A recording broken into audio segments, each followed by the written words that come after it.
Hi everybody, I'm Rich. I'm Summer, and this is Delvfel. Tonight, I'm going to be drinking whiskey, and we are going to be bringing you an unconventional devlog. We've got a bunch of questions to ask each other, which will try and give you a feel for our game here. So, yeah, let's get into it. Let's start it off. All right, we got question number 1. How would you describe Delvfel to someone in 10 seconds? I'd say Delvfel is a strategic roguelike dungeon crawler with a turn-based combat system and procedural generated maps and loot. Number 2. What makes Delvfel different from other roguelikes? I would say the combat system in Delvfel is really unique because we've got the whole action points and movement point system, kind of similar to Baldur's Gate or an old French strategy game MOBA, and Dofus, and I think the combat's really unique, and we've got some pretty grand ideas for the things we want to implement into the game, which should make it a pretty fun and unique experience. So I've got question 3 here, and it's, what are our favorite features or mechanics in the game? My favorite feature that we have now is definitely our interactable system. Big fan of that. You can just kind of make dynamic loot and lootable objects, and it's pretty much any object you can interact with. What about your favorite feature that we're going to add in the future? Even if it's a little scope creepy. That was definitely... I'm really excited to add cooking. I'm not gonna lie. I'm really excited to add cooking into the game. Straight chopping up some slimes. Them up. Really gobos. Oh yeah. I'd say my favorite feature is either the combat system or the procedural generation. It's been a super love-hate relationship with this proc gen system because it took forever to build, but I also just love the combat. I grew up on Dofus, and I love the grid-based, kind of turn-based strategy combat and how you can have all these different ways to approach a fight. It's a pretty interesting thing to me. But scope creep-wise, I would still say, I know I'm going to be working, hours on hours on this proc gen system, and probably, the combat, building out all the classes, making sure that, there's all these cool synergies in the combat that'll, let people have these different avenues to approach fights. I'm pretty excited for that, and that's probably my favorite part. It's definitely got a lot of randomization and variety. Yeah. I got question number 2 here. 4. Who are we, and what are our backgrounds before Delvfel? Okay, so I'm Rich. I am a programmer at heart. I've been coding for around 10 years. I've worked on a bunch of social media apps, and I've toyed around with game development, but most projects have tapered off over time, or you get burnt out. And so we've been working on Delvfel for a while, and I'm really passionate about this one, and I really think we can bring this thing to fruition and get it up on Steam. So yeah, I'm a coder, and I've been coding for far too long. It's taking its toll on me. And how about you? Well, I'm Summer. I am his little sister, and got out of high school a couple years ago, and Richie's been teaching me how to code. I really always wanted to tell stories and stuff.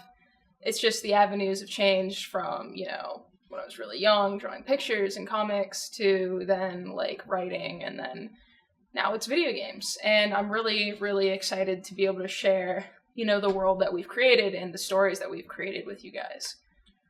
Awesome. So how did we first get into making games? Well, we started on a project called Gladius. And, The throwback. the throwback. Yeah, it was a gladiator type, I'd say like kind of roguelike. Yeah, like roguelike auto battle or management simulator thing. It's like, we were working on that for probably like, how long would you say? I think we did a good few months on Gladius, like probably like six months or something like that. Yeah. It was like fresh out of my only coding experience, like up to that point, was the Unity website crash course. Really learn, baby. Yep. And so I was like super, super baby at this point, and didn't really know what I was doing whatsoever, I'm not gonna lie. But yeah. What about you?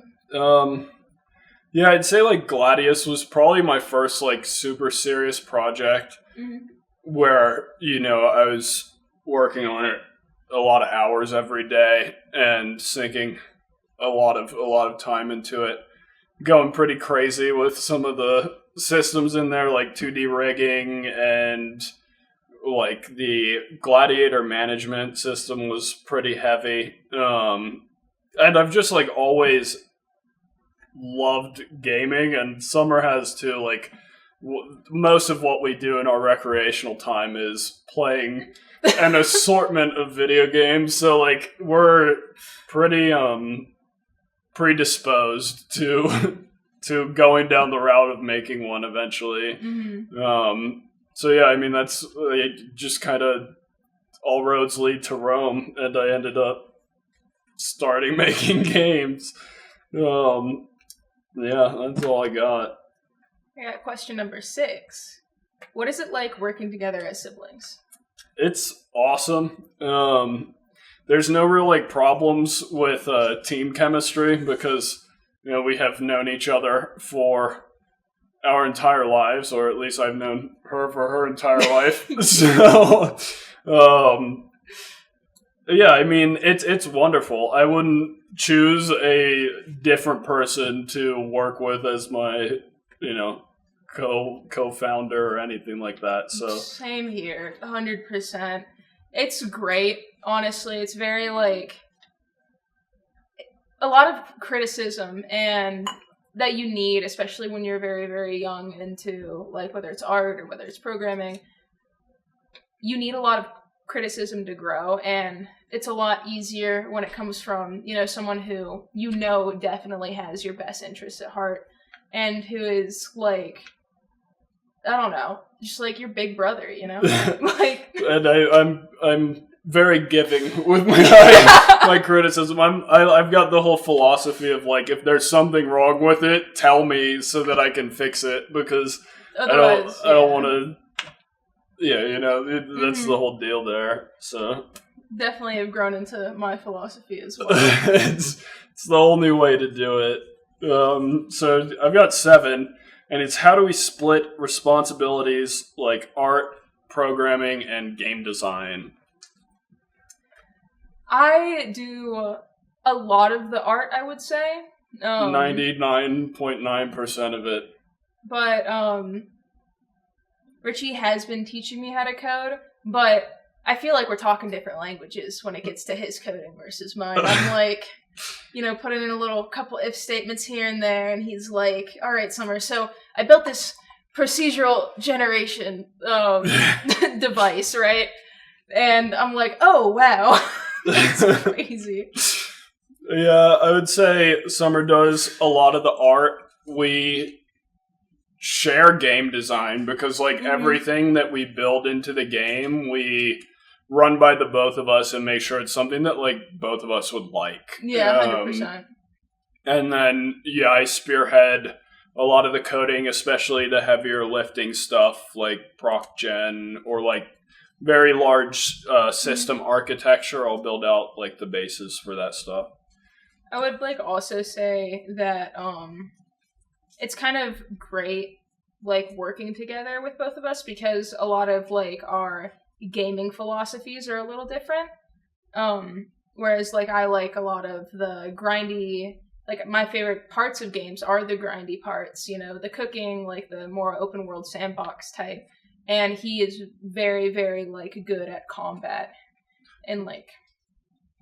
Just, like, roguelike. Oh, yeah. I've played a lot of roguelikes, so I love, like, the combat systems and, like, the item synergies and kind of, like, skill and item synergies as well.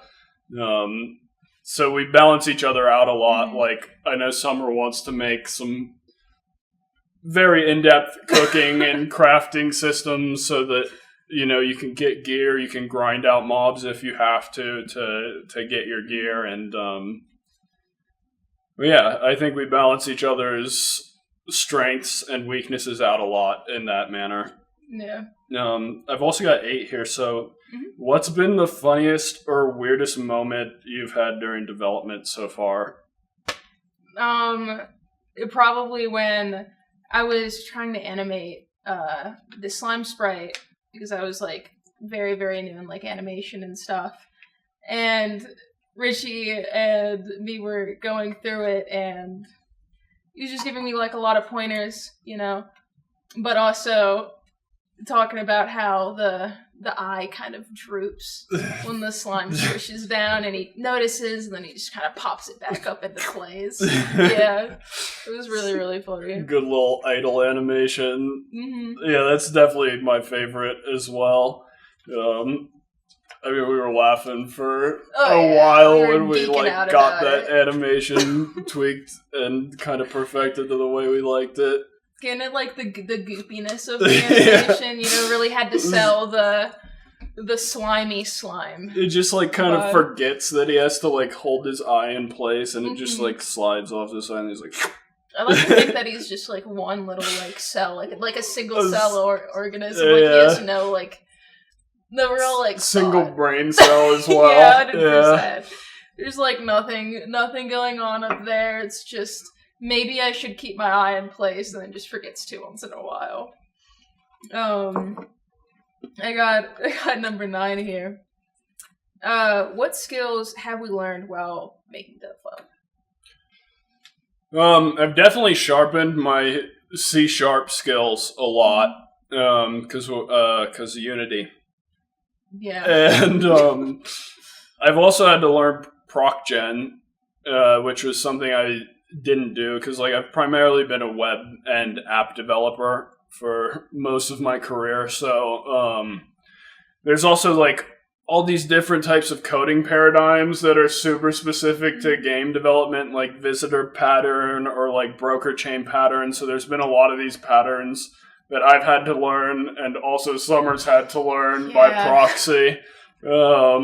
So yeah, just, like, a lot of kind of architecture stuff there. And then, what about you? Everything. I've had to learn everything. Pretty much from the ground up. I mean, a lot of my, like, art and, again, like, in high school and stuff was just, like, little doodles on, like, my pages, and it's not really ever something I took super seriously. And then it was like, oh, wait, I can do something with this. And that's where, all of a sudden I had to get a lot more serious about, my art, and then I had to learn coding, which is really fun. I love coding a lot. It's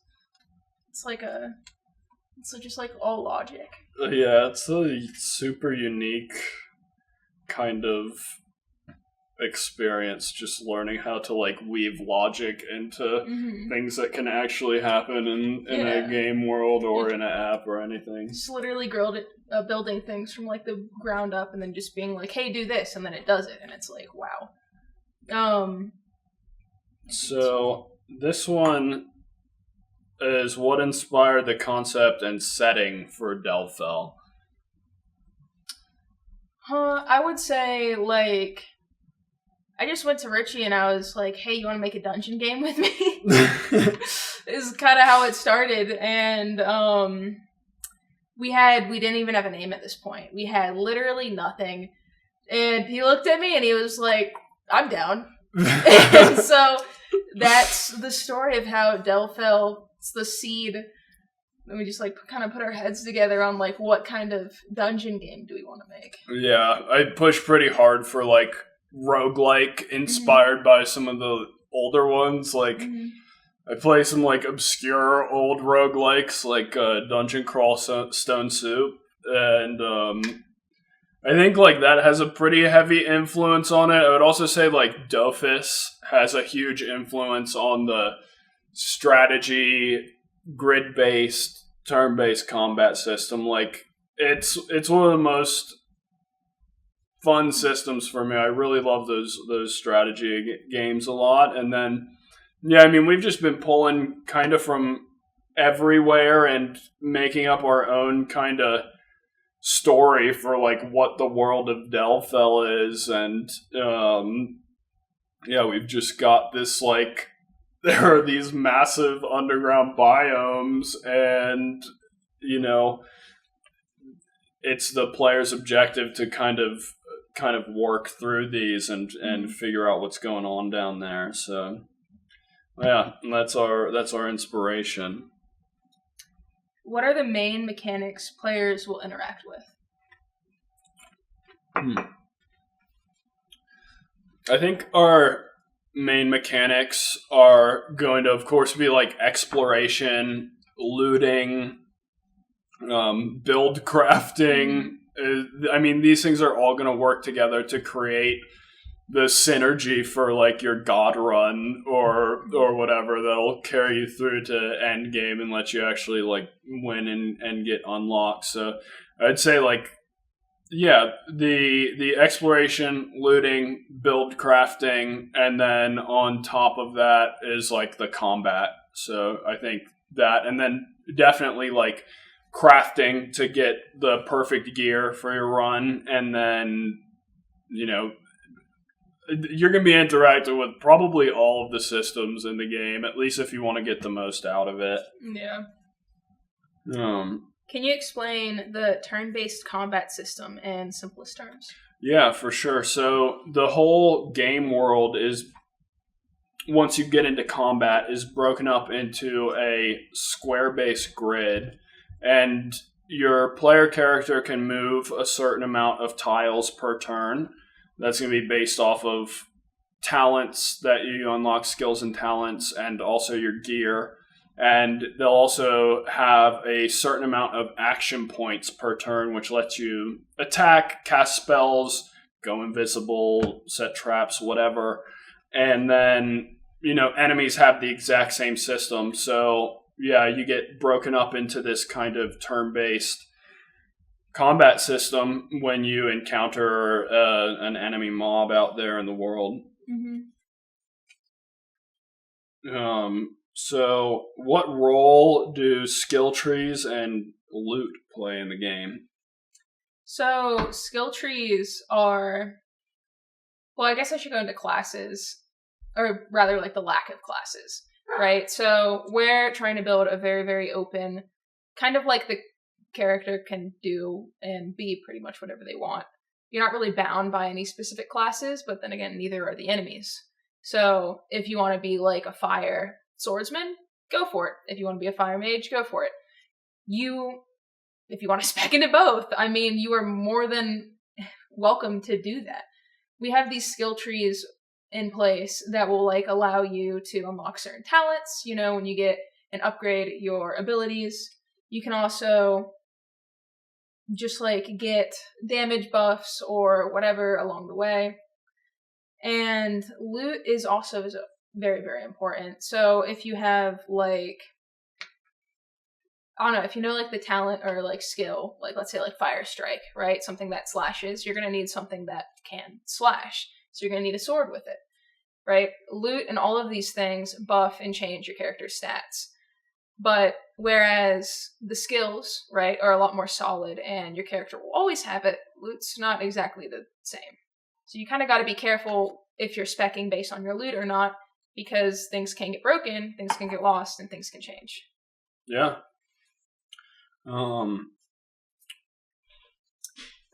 What are some challenges you faced designing the procedural generation system? Like everything about it. So, Proc Gen started out as like a dream. We were kind of like, it would be really cool if we could build this thing out with a procedural generation system and kind of have each run have that unique roguelike feel, where the map's going to be different every time and enemies you encounter will be different. So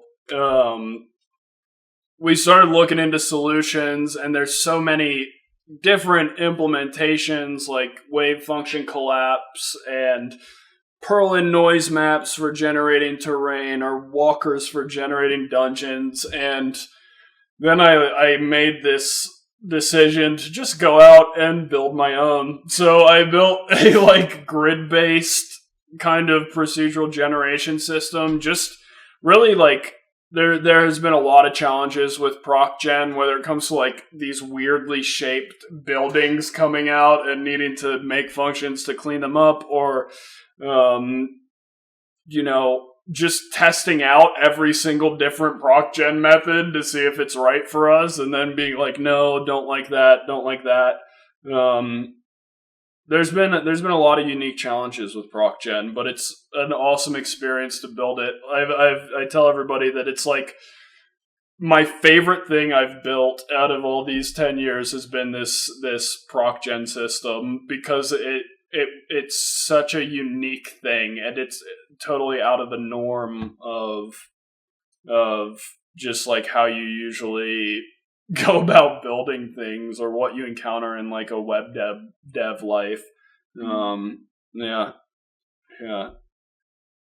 So what made you choose pixel art as the art style initially, and what are we thinking of doing with our art style right now? Well, right now we're kind of at a crossroads. I did draw up some tile maps and character and basic slime, enemy. But I'm thinking of maybe branching out into just like, especially while we're very, very early on in the, development cycle, apart from like the systems and stuff, to branch out into like more hand-drawn art rather than like pixel art. And when I say hand-drawn, I mean like Cult of the Lamb, vibe, or Hollow Knight kind of vibe, where it's more high fidelity instead of like pixel lower art, res. 32 by 32 characters and stuff. So you have to do so much math in pixel art. Yeah. It's like, it's math and it's getting proportions right, but still being constrained to the amount of colors you can use and pixels you can use. So I wouldn't say it's easier, it's different. But I'm having a pretty good time with it. Yeah, it's fun experimenting with everything else, like whether it's been the walls that we've wired into the Proc Gen system or the character sprites. It is fun to experiment. So yeah, it's kind of like our big objective right now is to like do the same stuff we've got right now, but hand drawn. See if we can get it working in the world and just kind of see what we like more. So yeah, when it comes to what made you choose pixel art as the art style, it's still not locked in stone. We're still trying to figure it out. But okay, so how do you approach the atmosphere like visually, and how do we plan on approaching it musically and sound design wise?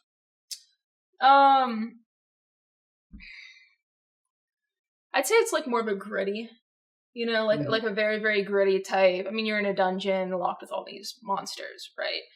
And it's going to be cartoonish, but not to the point where it takes away from the fact that, hey, this is a dungeon game.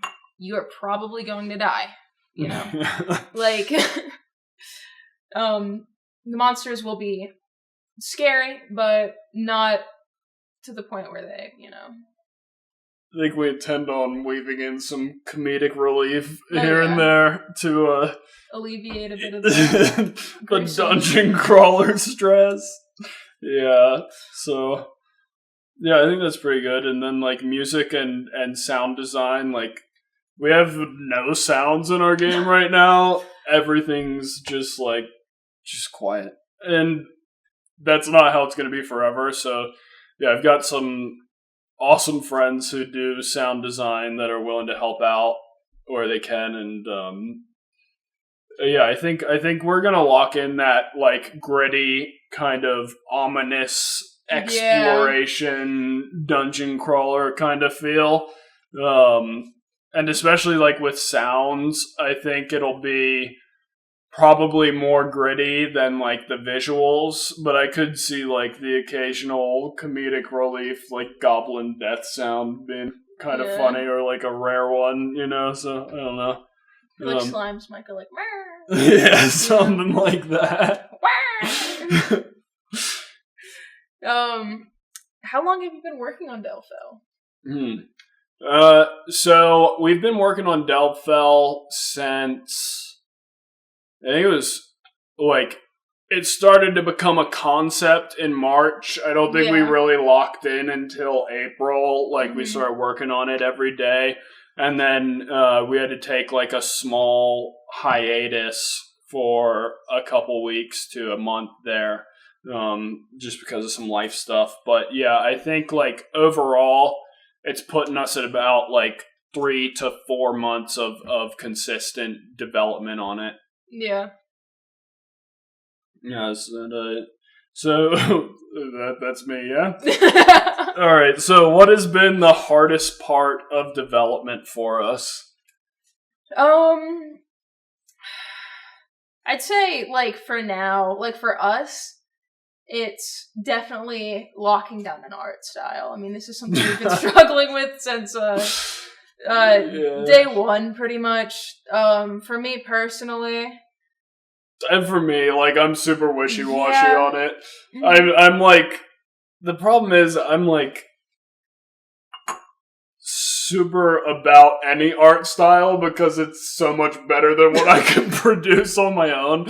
So I'm just like, that looks awesome in comparison to what I would draw. But like, I feel like there's absolutely some trouble there just in terms of like, what do we want to do with the art? But you know, I think the huge deciding factor here is going to be this hand-drawn versus pixel art thing. Yeah. And I think once we just figure out which one we're going to go with, like it's going to be locked in, and we can then, you know, move forward with building everything in that kind of theme. Because I feel like for pixel art, we have a pretty distinct style laid out. And like everything kind of abides by it. And then I feel like for hand drawn, like all the things I've seen you drawing so far have all been cohesive. You know, they're all in the kind of same style there. So yeah, I think once we figure out what we're doing there, it'll be a little better. And then yeah, I mean the art style thing has definitely been tough. And then some of the systems architecture has been tough as well. Yeah, having to learn like all of like visitor pattern, especially, I was struggling with a bit. But yeah, visitor's a tough one. Visitor's conceptually just very difficult pattern. We'll do some videos on some of these systems that we've implemented. And we'll see if we can like weave some B-roll into this video, but if not, we'll have, you know, YouTube shorts and other videos kind of walking you through these different systems that we've built and how we've built them. Yeah. Yeah. For sure. What tools and game engine are we using?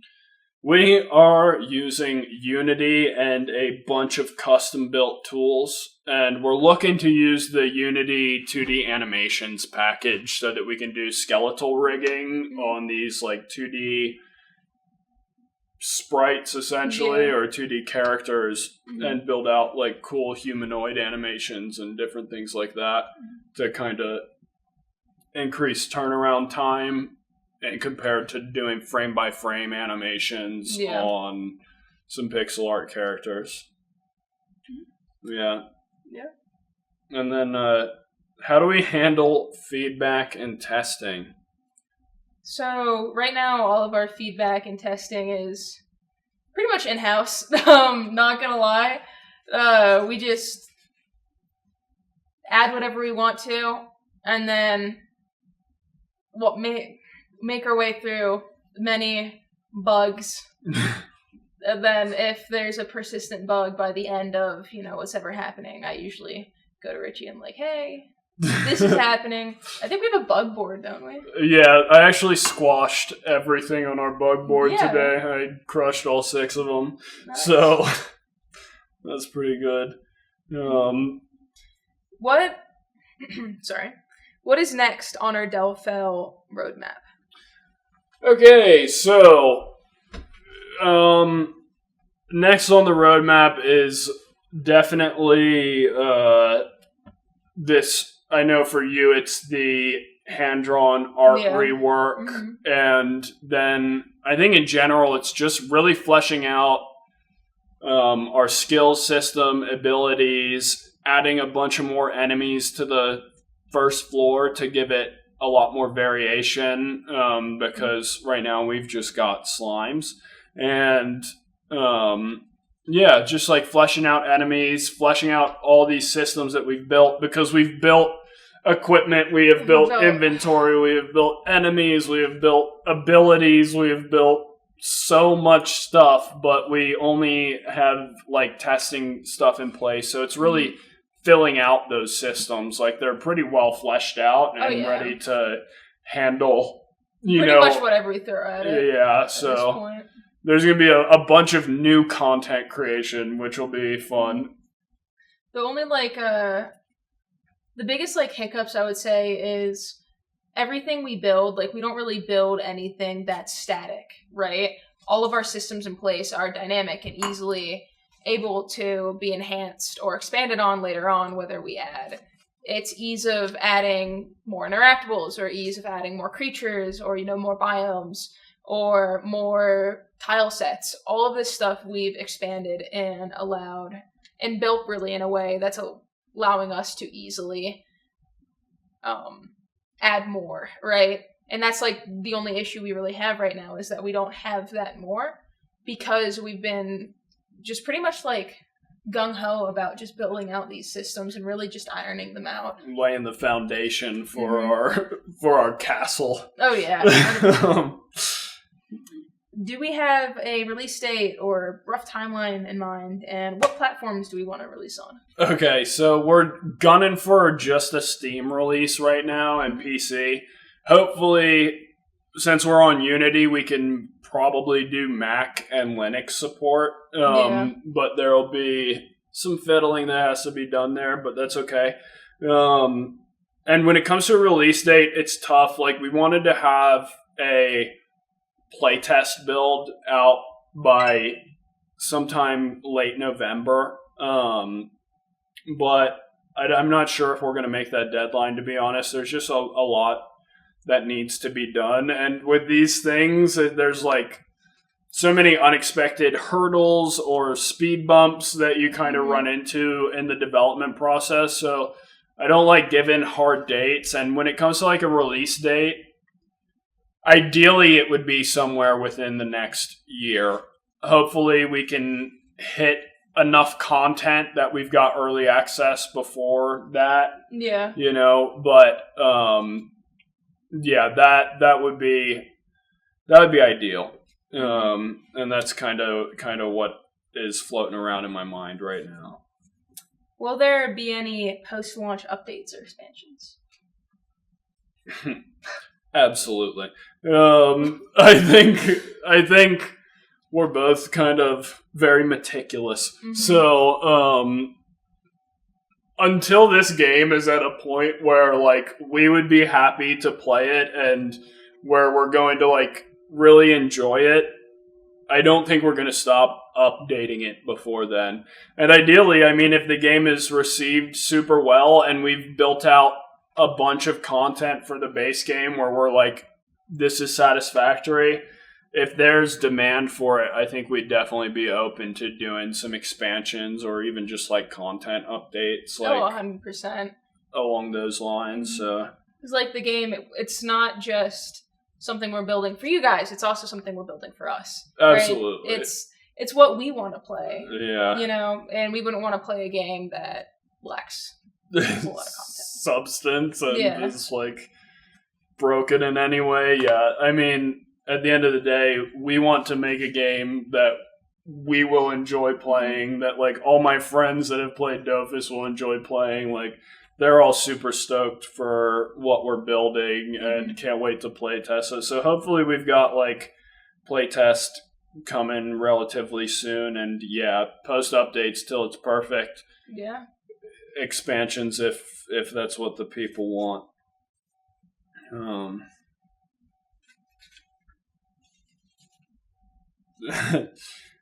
So, what is our dream for Delvfel post-launch?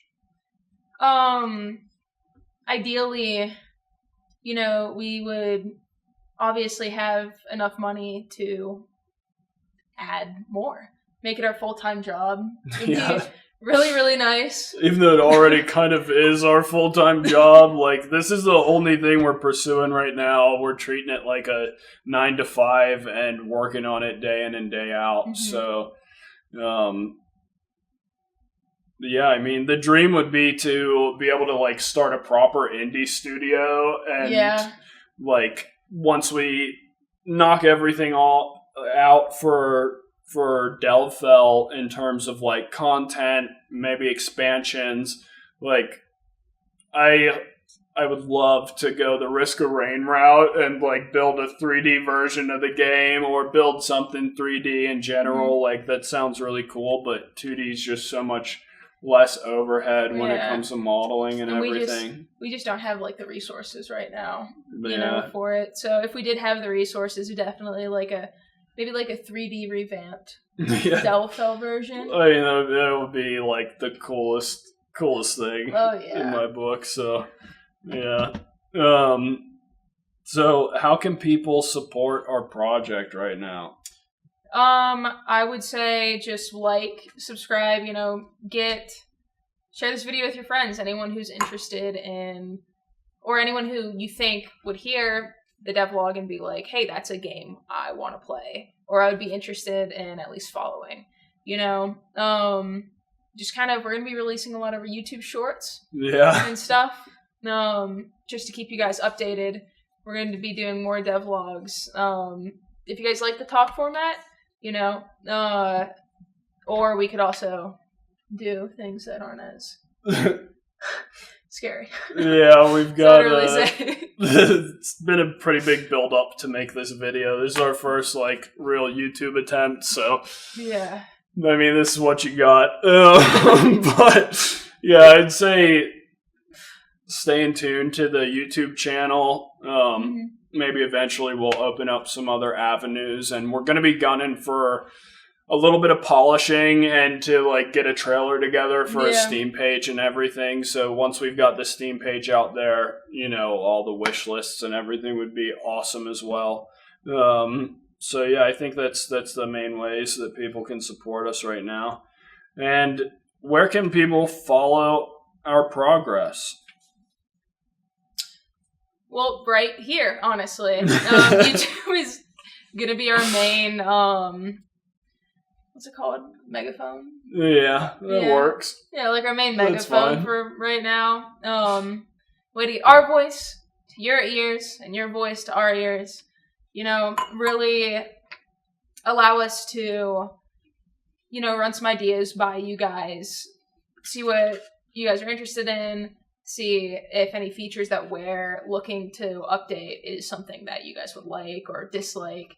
Maybe even we could run, eventually, if we do end up going the hand-drawn route, we can run some sprites by you guys and see which ones you guys like more or less, and really keep you integrated is what I would say with our development process. Yeah. Because, again, this game, I said it was for you guys and for us. It's for everyone. It's for everybody. And yeah, do not, back to the how can you support us, you can give us feedback. We need to fine tune this process, let alone the YouTube process, which we're super new to. We're going to be putting a bunch of sprites out, gameplay mechanics, gameplay clips, different things like that, loot systems, etc. Literally everything we're going to try and cover between YouTube shorts and medium length format videos. So I would say any feedback that you guys have is massively appreciated. Like, we will absolutely read through every single comment, and we will consider all feedback that's sent to us, and that's a massive way you can support us, is just dropping us a comment and telling us what you think. So, do we have a message for our future players? I could jump the gun there a little, but it's all good. I would just say thank you for supporting us. Thank you for joining us on this journey, whether you've been here since day one with this video, or whether, you just heard it and picked it up later down the road. Regardless, we are super, super thankful for, being able to show you guys, like, our world and, like, the world that we have in mind. And we just hope that you guys love it just as much as we do. And, love the road to it just as much as we love treading, on this path that we've set out for. Yeah, I would just say thank you to everyone. Whether, like, you see this video in 2 years from now and, like, maybe we built something really awesome and successful, or if you're just tuning in right now and finding this and, like, you've watched to this point, like, I know it's probably been, like, a little tough to watch, but thank you regardless. And yeah, we just want to make the best game we possibly can in the format that we like. So 100%. Yeah. What would we say to someone thinking about building their own indie game?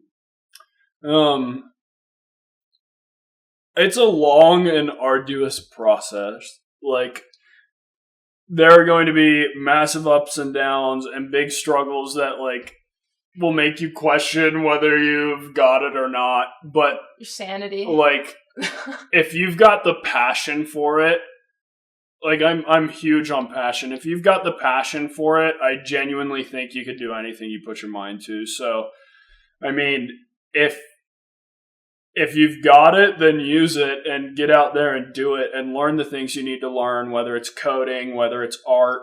Like, do what you have to do to make your dreams come true. Because if your dream is to build an indie game or something, it's not for the faint of heart, but if you've got the passion, that can, like, outweigh anything. So I'd say go for it. What about you? I'd say pretty much the same thing. My biggest sticking point is, I guess, don't procrastinate. Like, if you want to build something, do it now. Like, do it right now. Get into it. Don't worry about, like, whether your art's shitty or not, or whether, like, you don't have, the skills or whatever. Because, like, your first game probably isn't going to be the best, especially if, like, you're a solo dev and all of this is new, whether it's, again, the art or the coding. But, once you've done it, you're infinitely closer than had you just sat there, right? You watch one coding tutorial and you work on it for 5 minutes, and that's 5 minutes of progress. That's miles ahead of where you would be if you never did anything to achieve the goal. Oh, 100%. So it's literally night and day. And as long as you're, like, walking towards it, regardless of whether other people are running or not, like, you will get there.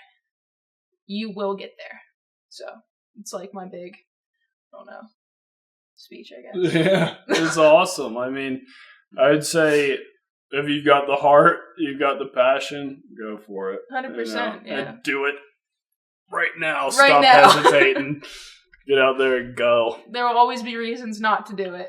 You got to find the reason, to do it. To get up. And just, regardless of anything. Yeah. So I think that's, like, all we've got for tonight. Hopefully this gives you a pretty good view of what we're building here. Expect YouTube shorts, medium form content, breaking down our systems, and I mean, the Delvfel team hopes to see you soon. So thank you, everybody. Thank you so much for watching. All right. See you guys. Bye.